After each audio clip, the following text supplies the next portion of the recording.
ಸ್ನೇಹಿತರೆ, ಕೇಂದ್ರ ಸರ್ಕಾರವು ಕಳೆದ 10 ವರ್ಷಗಳಲ್ಲಿ ವಸೂಲಾಗದ ಸಾಲ ಅಂದ್ರೆ NPA 16.35 ಲಕ್ಷ ಕೋಟಿ ರುಗಳನ್ನು ರೈಟ್ ಆಫ್ ಅಂದ್ರೆ ಬರ್ಖಾಸ್ತು ಮಾಡಿದೆ ಎಂದು ಕೇಂದ್ರ ಸಚಿವೆ ನಿರ್ಮಲಾ ಸೀತಾರಾಮನ್ ಅವರು ಇತ್ತೀಚೆಗೆ ಸಂಸತ್ತಿಗೆ ಮಾಹಿತಿ ನೀಡಿದ್ರು. 2023-24ರಲ್ಲಿ 1.70 ಲಕ್ಷ ಕೋಟಿ ರೂಪಾಯಿ, 2022-23ರಲ್ಲಿ 2.16 ಲಕ್ಷ ಕೋಟಿ ವಸೂಲಿಯಾಗದ ಸಾಲವನ್ನು ರೈಟ್ ಆಫ್ ಮಾಡಲಾಗಿದೆ ಎಂದು ಸಚಿವರು ತಿಳಿಸಿದ್ರು.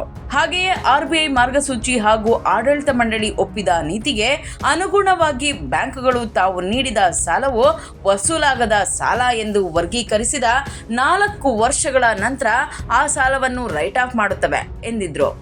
ಸರ್ಕಾರವು ಬಡವರು ಮಾಡಿರುವ ಅಲ್ಪ ಸ್ವಲ್ಪ ಸಾಲವನ್ನು ಬಲವಂತವಾಗಿ ಕಸಿದುಕೊಳ್ಳುವ ಬ್ಯಾಂಕುಗಳು ಶ್ರೀಮಂತರ ಸಾಲಗಳನ್ನು ವಸೂಲಿ ಮಾಡಲಾಗದೆ ರೈಟ್ ಆಫ್ ಮಾಡುತ್ತಿದೆ ಎಂದು ಸಾರ್ವಜನಿಕರ ಆಕ್ರೋಶವಾಗಿದೆ. ಇನ್ನು RBI ನಿಯಮದ ಪ್ರಕಾರ ರೈಟ್ ಆಫ್ ಅಂದ್ರೆ ಬ್ಯಾಂಕ್ಗಳು ಸಾಲ ವಸೂಲಿ ಮಾಡುವ ಎಲ್ಲಾ ಮಾರ್ಗಗಳು ಕೊನೆಗೊಂಡಾಗ ಬ್ಯಾಂಕ್ ಬ್ಯಾಲೆನ್ಸ್ ಶೀಟ್ ಅನ್ನು ನವೀಕರಿಸುವ ಅನಿವಾರ್ಯತೆ ಎದುರಾದಾಗ ಈ ಮಾರ್ಗವನ್ನು ಅನುಸರಿಸುತ್ತವೆ. ಈ ಪ್ರಕ್ರಿಯೆಯಲ್ಲಿ ಸಾಲವನ್ನು ಮುಖ್ಯ ಸಾಲ ಪುಸ್ತಕದಿಂದ ಹೊರತೆಗೆದು ಬೇರೆ ಪುಸ್ತಕಕ್ಕೆ ವರ್ಗಾಯಿಸುತ್ತವೆ.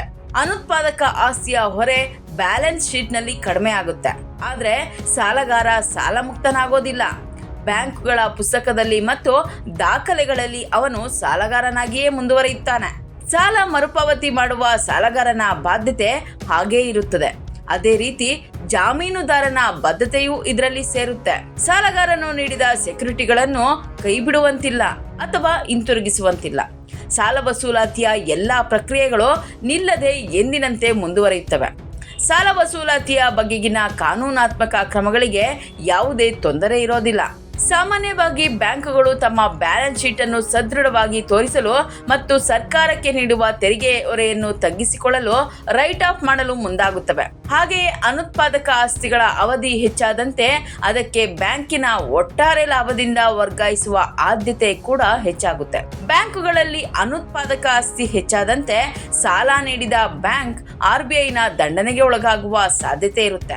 ಇದಕ್ಕಾಗಿ ಬ್ಯಾಂಕ್ ಅನ್ನು ಆರ್ಥಿಕವಾಗಿ ಸದೃಢಗೊಳಿಸಲು ರಿಸರ್ವ್ ಬ್ಯಾಂಕ್ ಸಾಲ ನೀಡಿಕೆ, ಹೊಸ ನೇಮಕಾತಿ, ಸಿಬ್ಬಂದಿಗಳಿಗೆ ಬಡ್ತಿ, ಹೆಚ್ಚಿನ ಹಣಕಾಸು ಸೌಲಭ್ಯ, ಅನುತ್ಪಾದಕ ಸಾಲ ಮತ್ತು ಸಾಲ ವಸೂಲಾತಿಯ ನಿಟ್ಟಿನಲ್ಲಿ ಹಲವಾರು ನಿರ್ದೇಶನ, ನಿಯಂತ್ರಣ ಮತ್ತು ಕಟ್ಟಳೆಗಳಿಗೆ ಒಳಪಡಿಸುತ್ತೆ.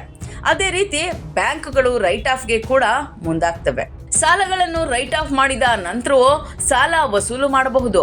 ಸಾಲಗಾರನಿಗೆ ಯಾವುದೇ ರೀತಿಯ ವಿನಾಯಿತಿ ನೀಡುವ ಸಾಧ್ಯತೆಗಳಿಲ್ಲ ಎಂದು ಸರ್ಕಾರ ಹೇಳುತ್ತವೆ. ಆದ್ರೆ ಸರ್ಕಾರವೇ ಪೋಷಿಸಿದ ಹಲವು ಉದ್ಯಮಿಗಳು ದೇಶಕ್ಕೆ ಸಾವಿರಾರು ಕೋಟಿ ವಂಚಿಸಿ ವಿದೇಶಗಳಲ್ಲಿ ನೆಮ್ಮದಿಯ ಜೀವನ ನಡೆಸುತ್ತಿದ್ದಾರೆ.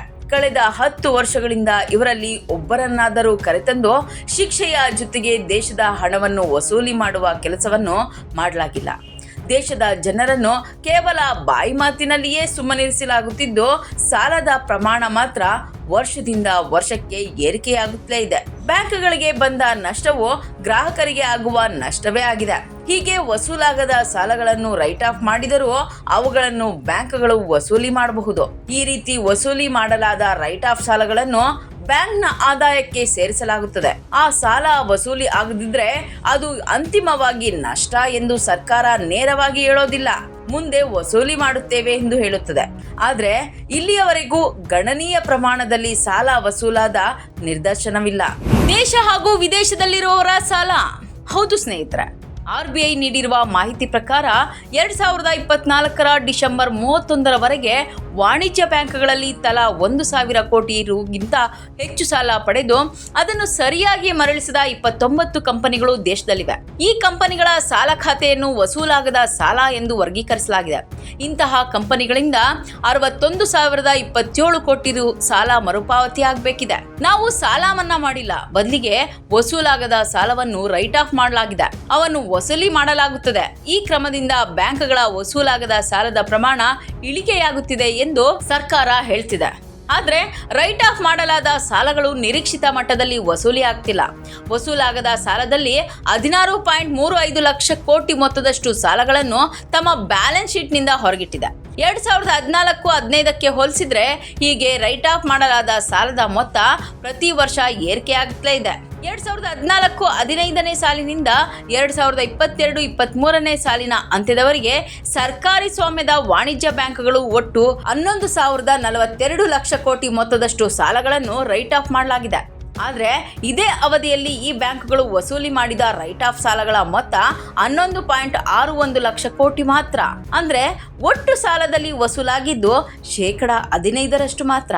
ಸಾಲದ ಹೊರೆಯನ್ನು ಬ್ಯಾಂಕ್ಗಳು ಅಂತಿಮವಾಗಿ ಸಾಮಾನ್ಯ ಗ್ರಾಹಕರ ಮೇಲೆ ಹೊರಿಸುತ್ತವೆ. ಜನಸಾಮಾನ್ಯರೇ ಶ್ರೀಮಂತರ ಸಾಲಕ್ಕೆ ಹೊಣೆಯಾಗ್ತಾರೆ. ವಿಜಯ್ ಮಲ್ಯ, ನೀರವ್ ಮೋದಿ ಹಾಗೂ ಅವರ ಚಿಕ್ಕಪ್ಪ ಮೆಹುಲ್ ಚೋಕ್ಸಿ ಸೇರಿದಂತೆ 50 ಸಾಲಗಾರರು 68,607 ಕೋಟಿ ರು ಸಾಲವನ್ನು ಬಾಕಿ ಉಳಿಸಿಕೊಂಡಿದ್ರು. ಕೇಂದ್ರ ಸರ್ಕಾರ ಇವರ ಸಾಲವನ್ನು ರೈಟ್ ಆಫ್ ಮಾಡಿತ್ತು. ಕೆಲವು ಪ್ರಮುಖರ ಸಾಲವನ್ನು ಲೆಕ್ಕ ಹಾಕಿದಾಗ ಮೆಹುಲ್ ಚೋಕ್ಸಿಯ ಗೀತಾಂಜಲಿ ಜೆಮ್ಸ್ ಲಿಮಿಟೆಡ್ನ 5,492 ಕೋಟಿ ರೂಪಾಯಿ, ವಿಜಯ್ ಮಲ್ಯನ ಕಿಂಗ್ ಫಿಶರ್ ಏರ್ಲೈನ್ಸ್ನ 1,943 ಕೋಟಿ ರೂಪಾಯಿ, ಬಾಬಾ ರಾಮದೇವ್ ಅವರ ಪತಂಜಲಿ ಗ್ರೂಪ್ನ ಭಾಗವಾದ ರುಚಿ ಸೋಯಾ ಇಂಡಸ್ಟ್ರೀಸ್ನ 2,212 ಕೋಟಿ ರೂಪಾಯಿ ಸುಸ್ತಿ ಸಾಲ ತಾಂತ್ರಿಕವಾಗಿ ಕಡತದಿಂದ ಹೊರಗೆ ಹೋಗಿದೆ. ಈ ಪಟ್ಟಿಯಲ್ಲಿ RBI ಅಗ್ರಾ ಲಿಮಿಟೆಡ್ 4,314 ಕೋಟಿ ರು, ಜತಿನ್ ಮೆಹ್ರಾ ಅವರ ವಿನ್ಸಮ್ ಡೈಮಂಡ್ ಅಂಡ್ ಜ್ಯುವೆಲರಿಯ 4,076 ಕೋಟಿ ರೂಪಾಯಿ ಸಾಲವನ್ನು ತಾಂತ್ರಿಕವಾಗಿ ಬರ್ಖಾಸ್ತುಗೊಳಿಸಲಾಗಿದೆ. ಸಾರ್ವಜನಿಕ ವಲಯದ ಬ್ಯಾಂಕುಗಳ ಪೈಕಿ Punjab national bank, union bank of India and SBI ಅತ್ಯಂತ ಹೆಚ್ಚಿನ ಸಾಲಗಳನ್ನು ರೈಟ್ ಆಫ್ ಮಾಡಿದ್ರೆ, ಖಾಸಗಿ ವಲಯದಲ್ಲಿ HDFC bank, Axis bank, ICICI bank right of ಮಾಡಿದ ಪ್ರಮುಖ ಬ್ಯಾಂಕ್ಗಳಾಗಿವೆ.